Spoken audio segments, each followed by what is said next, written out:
आज से करीब 6.5 करोड़ साल पहले एक एस्ट्रोनॉट पृथ्वी से टकराया।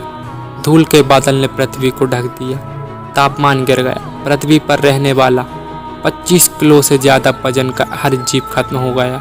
डायनासोर का काल खत्म हो गया। डायनासोर का अंत एक नई प्रजाति के लिए एक सुनहरा अवसर लेकर आया था। यह प्रजाति थी यानी स्तनधारी जीव। उन्होंने खुद को इस महान विनाश से बचा लिया था। तेज गर्मी से बचने के लिए यह जमीन के अंदर रहने लगे और जिंदा रहने के लिए इन्होंने सब कुछ खाना शुरू कर दिया। इतने में बड़े प्रलय के बाद धरती फिर से हरी भरी हो गई थी। धरती पर जो 5% जीव बच गए थे, रेडिएशन की प्रक्रिया से कई सारी प्रजातियां जन्म लेने लगी। लगभग 5.5 करोड़ साल पहले बंदर जैसी नई प्रजाति की आंख सर में आगे की तरफ थी। इनके शरीर के अंदर एक महत्वपूर्ण एवोल्यूशन हुआ।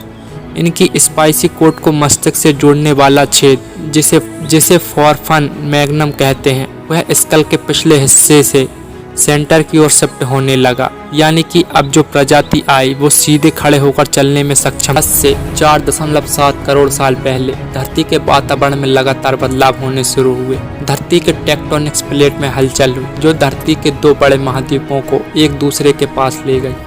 यह वही भूभाग है जहां भारतीय रहते हैं। यह इंडिया जो एशिया महाद्वीप की ओर तेजी से बढ़ रहा।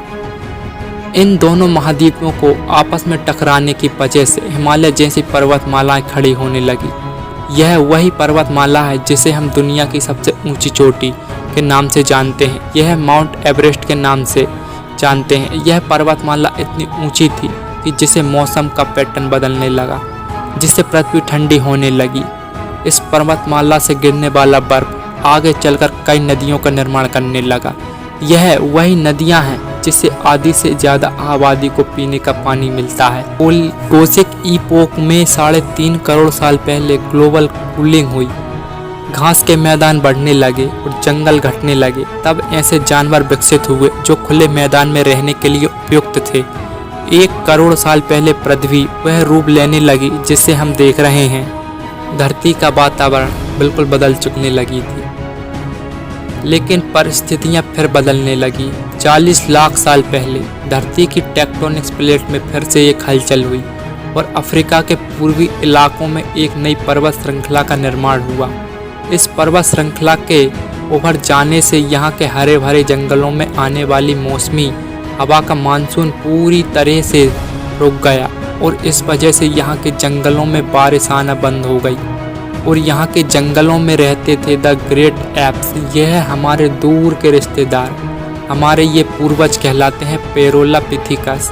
हमारे परिवार की शुरुआत इसी ग्रेट एप से हुई थी। पेरोला पेड़ों पर रहा करते थे और फल खाया करते थे। पेरोला अधिक वजनी होने के कारण एक डाल से दूसरी डाल पर नहीं जाते थे, इसलिए यह हमेशा डाली पर झूलते रहते थे। पेरोला चल भी नहीं सकते थे। आगे चलकर जलवायु परिवर्तन के कारण पेरोला बदल गए। कुछ चिंपांजी तो कुछ गोरिल्ला में विकसित हुए, कुछ इंसानों में विकसित होना शुरू हुए। यह पूरे अफ्रीका में फैले हुए थे। बारिश बंद हो जाने के बाद यहाँ के जंगल सूख गए, जिनका सबसे ज़्यादा असर इन एप्स पर पड़ा। जंगल सूख जाने से एप्स को खाने की समस्या आने लगी और अब पेरोला पेड़ों से उतरकर खाने की तलाश में ज़मीन पर आ गए। यही थे हमारे पूर्वज जिन्होंने मानव जाति का जमीन पर पहला कदम रखा था। इनका दिमाग एक संतरे जितना बड़ा हुआ करता था और इनकी लंबाई 4 फीट तक थी। ये हमारे वंश के पहले सबसे सीधे चलने वाले लोग हुआ करते थे। कई हजार साल बाद ये 2 पैरों पर चलने लगे और ये चलते चलते भी खा सकते थे। 2 पैरों पर चलते चलते ये सीधे खड़े होकर चलने लगे। समय के साथ साथ हमारे पूर्वज धीरे धीरे विकसित होने लगे। 23 लाख साल पहले हमारे पूर्वजों का दिमाग काफ़ी बड़ा हो गया था। ये थे हमारे होमो हेबिलियस। इन्होंने पहली बार पत्थर को हथियार के जैसे इस्तेमाल करना शुरू किया था। जैसे कि पत्थर पर धारदार किनारा बना, हमारे पूर्वजों के पास एक हथौड़ा आ गया था। हमें काटने का हथियार मिल गया जिससे वह ऐसे काम कर सकता था जो पहले नहीं कर पाते थे। पत्थर के इस्तेमाल ने अंगूठे और उंगलियों को मजबूती दी, जिससे हम पत्थर का इस्तेमाल करने में सक्षम हो गए। समय के साथ साथ अब हमारे पूर्वज अन्य जानवरों का शिकार कर इरेक्टस ये अन्य जानवरों से ज़्यादा होशियार रहा करते थे। इन्होंने ही सबसे पहले आग का इस्तेमाल करना सीखा था। इन्होंने ही सबसे पहले आग की खोज की थी। आग से इनको अन्य बड़े जानवरों से सुरक्षा मिलने लगी। इसी कारण से इनके परिवार भी बढ़ने लगे और आग पर इन्होंने मांस पकाना सीख लिया था। पके मांस को खाने से इन्हें कैलोरी और ऊर्जा मिलने लगी, जिससे हमारे पूर्वजों का दिमाग और भी बड़ा हो गया था। 2 लाख साल पहले इंसानों ने अपना रूप ले लिया था। अब हमारी श्वास नली में वृद्धि हो गई और हम अब तेज आवाज़ निकाल सकते थे। हमने बोलना शुरू कर दिया। अब एक दूसरे तक हमारी जानकारी मिलने लगी। यही वो आखिरी क्रम जिससे विकसित होकर हम बने, यानी होमो सेपियंस। 1 लाख साल पहले इंसान कहीं भी आ जा सकता था, आग को काबू में कर पाता था। अब हम एक महाद्वीप से दूसरे महाद्वीप में रहने लगे। इंसान आगे बढ़ते बढ़ते चाइना, ऑस्ट्रेलिया, यूरोप तक पहुंच गया था। हम धीरे धीरे और समझदार हो गए।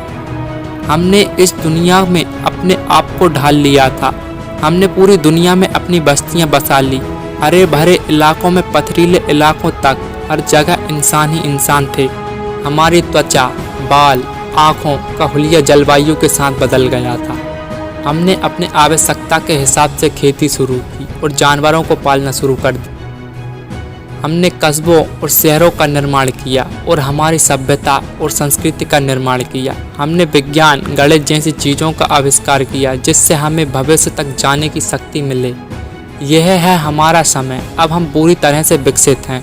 आज हम जानते हैं कि हम कौन हैं, कहां से आए हैं। ये तो बस शुरुआत है। अभी भी हमारा सफ़र जारी है और खुद को और विकसित करना है।